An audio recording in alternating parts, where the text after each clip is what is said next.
بسم الله الرحمن الرحیم. پرون دا خبره مونږ کړې وه، پرون نه بله ورځ، خو دا د جمعې ورځ داسې لکه طهر متخلل هغه هم په حکم د حیض کېږي.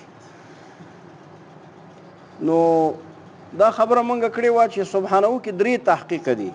اول تحقیق په اعتبار د صیغې سره ده، دویم په اعتبار د ترکیب نحوي سره ده، دریم په اعتبار د مرجع د ضمیر سره ده چې د سبحانه د ضمیر مجروره چا ته راجع ده.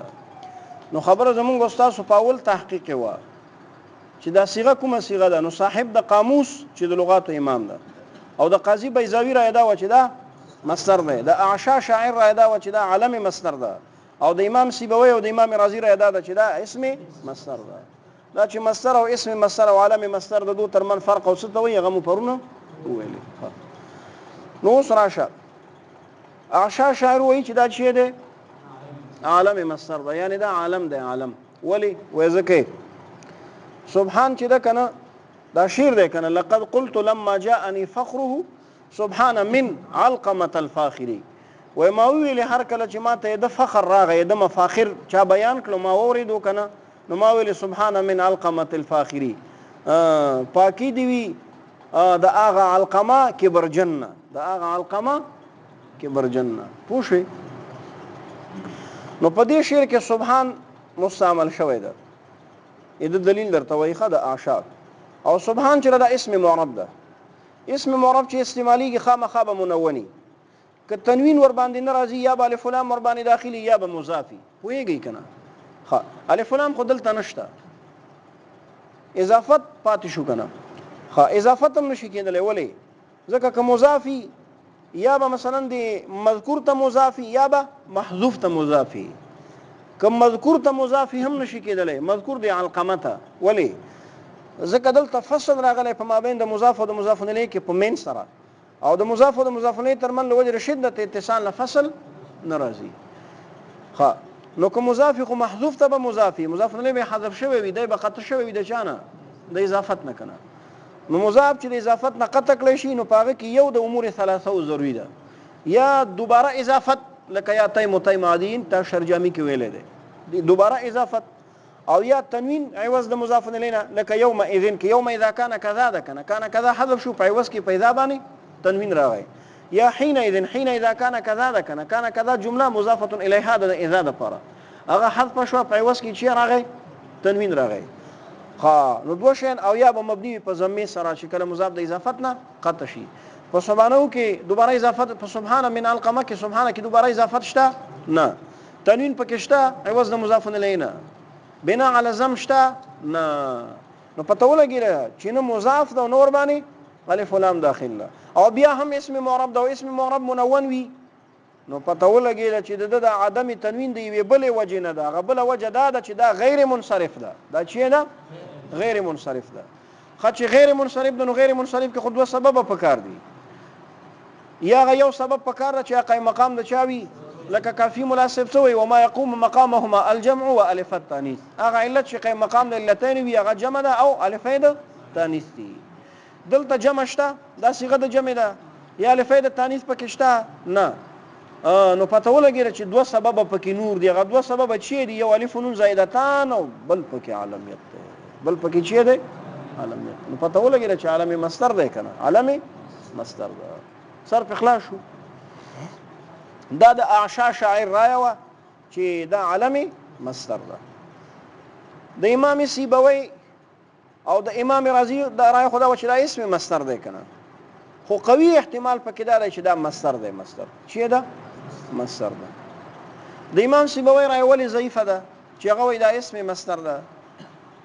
په دې باندې پوهیږي د درې وجونه. یو خو دې وجنه چې امام سیبوی په دې کې متفرد ده، یوازې ده. امام رازی دنه نقل کړی ده، امام رازی دنه نقل کړی. یو دویمه دا چې امام سیبوی دا په صيغه تمریض سره ذکر کوي، د مجهول صيغه سره، یقال سره. یقال مجهول صيغه صيغه د تمریض ده کنه، یو چاته د ضعف او د مرض نسبت کول. په دې ورسره دوه.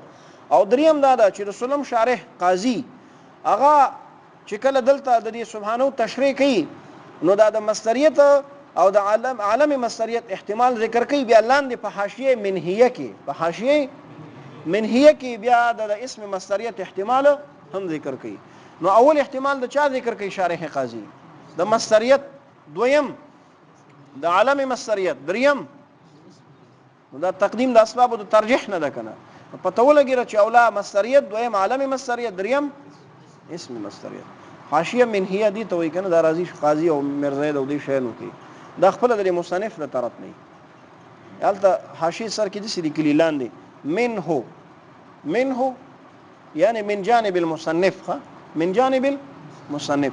نو دې حاشیه ته حاشیه منهیه وایي. چې وایي حاشیه منهیه وایي. ورسېدې په دې باندې. نو د درې وجو نه د امام سیبوی رايه ضعیفه ده. خدا عشا شاعر د خبرې نه جواب کول پکار دي کنه، چې هغه وایي د عالم مصدر دی، دلیل ور باندې ویل کونه ویلې جواب دا دی. زم چې سبحان چې ده کنه، ته دا اسم معرب، دا اسم معرب چې استعمالي خامخا تنوین به ور باندې وي، که تنوین ور باندې نه یا به مضاف یا به الف لام ور باندې داخلي، الف لام خو نشته، خامخا مضاف به وي. زم مضاف دی، زم تنوین چې ور باندې نشته، څه وجه نه نشته، مضاف دی. مضاف ته وایي چاته مضاف دی؟ محذوف ته مضاف دی که مذکور ته مضاف ده؟ زم مذکور ته مضاف ده. علقمه سبحان من علقمه الفاخری چاته مضاف ده؟ علقمه ته مضاف ده، مذکور ته. که ته وایي چې دلته خو د مضاف او د مضاف نه تر من فصل راغلی په چا سره؟ په من سره. زم فصل په ما بین د مضاف او د مضاف نه لیکي په حرف زائد سره، دا جایز دی. ولی قرآن کریم کې ایم الاجلین، ایم مضاف ته اجلین تمیم زائد دی کنده. حدیث کې ایما امرأة اذا نکحت نفسها بغیر اذن ولیها فنکاحها باطل. ایما امرأة، امرأة ته مضاف ته فصل راغلی کنده راغلی. په قول فقهاو کې ایما احاب اذا دبغ فقد طهر، ار څرمن چې کله رنگ کړي شي نو هغه پاکه ده. ایما احاب هغه د ایو احاب ته مضاف دی کنده مضاف، کلمه د ما پکې زائد ده کنده زائد. نو دا د شواهد پیش شو که پیش نشو چې د مضاف او د مضاف الیه ترمن فصل په حرف زائد سره راځي. دا درې شواهد شو کنه. ها اعتراض ور باندې پیدا کیږي چې د من قیاس په ما باندې نه دی صحیح. تا چې کوم درې شواهد پیش کړه کنه د زیادت د پاره په ما بین د مضاف او د الته زیادت د چا شوی؟ د ما شوی. او دلته په شعر کې زیادت د چا دی؟ د من نه. نو کېدای شي زیادت د ما جایز وي. ولې؟ ځکه هغه مسموع دی کنه، هغه شی دی سمع شوی ده. د من سمع خو نه ده شوی، بل ځای کې تما ته وخیه چې زیادت د من د شوی په ما بین د مضاف او د مضاف الیه کې. کته سبحان من کې شوی دا خو عین دعوه ده کنه یار، دا خو عین دعوه ده، دا خو دلیل نشي ګرځولای. په دې باندې پوهیږي. نو دا غینه جواب دار چې نه مناسبه خبره دلته د زیادت د حرف زائد ده. مام حرف زائد ده او منم حرف زائد ده. خصوصیت ته اعتبار نشته، خصوصیت ته اعتبار نشته. په دې باندې ورسېږي. یا دویم جواب دا مضاف وایما تنوین چې نشته ور باندې دی وجه نه نشه چې مضاف ده. چاته مضاف ده؟ محذوف ته مضاف ده. سبحان الله من علقمه الفاخر. په دې ورسېږي. او کته وای چې اوس خلته مضاف نه نه ذکر دا د اضافت نه قطع شوی کنه، او مضاف چې د مضاف نه د اضافت نه قطع شي، یو د امور ثلاثه په کې ضروري کنده ضروري.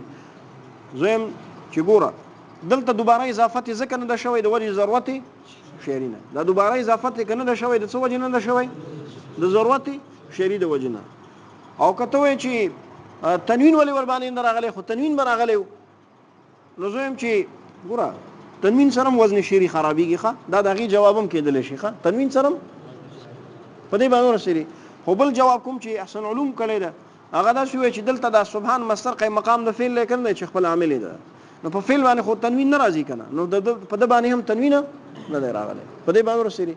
ها کته وای چې ولی مبني علی ضمه نه دی، بل امر ثالث کم یو دی د امور ثلاثونه بنا علی ضمه ده کنه. کته وای چې مبني علی ضمه ولې دی؟ زم مبني علی ضمه ځکه دا ضمم په فعل باندې خلاف الاصل ده. ضمم په فعل باندې خلاف الاصل ده. ولی ضرب فعل ماضی ده کنه. فعل ماضی مبني په چا باندې وي؟ په فتحې سره وي. فعل ماضی مبني په چا وي؟ میزان الصرف والا وي مگر بعارض. مگر د عارض د وجه نه بکله بیا مبني په فتحې سره نه وي. لکه ضربو مبني په چا سره ده؟ په ضمې سره. نو که ضمه ور باندې راغلی خو خلاف الاصل له ضرورت د وجه نه د واو د وجه نه ضمه راغلی ده. دغه شان یضربو فعل مضارع ده کنه. نو فعل مضارع مرفوع ده، ضمه خو نشته کنه، رفع ده کنه، خو اعراب ده. په دې باندې سری دغه شان امر حاضر چی وي؟ ساکن وي کنه. که کله کله ور باندې ضمه راځي د ضرورت د وجه نه یضربو له وجه نه مناسبت د چانه د واو نه. نو دا قیم مقام د فعل لا ضمه په فعل خلاف الاصل لا. نو چې دا قیم مقام د فعل نو په د باندې خلاف الاصل پوه شو ور باندې. بس دی کنه بس ده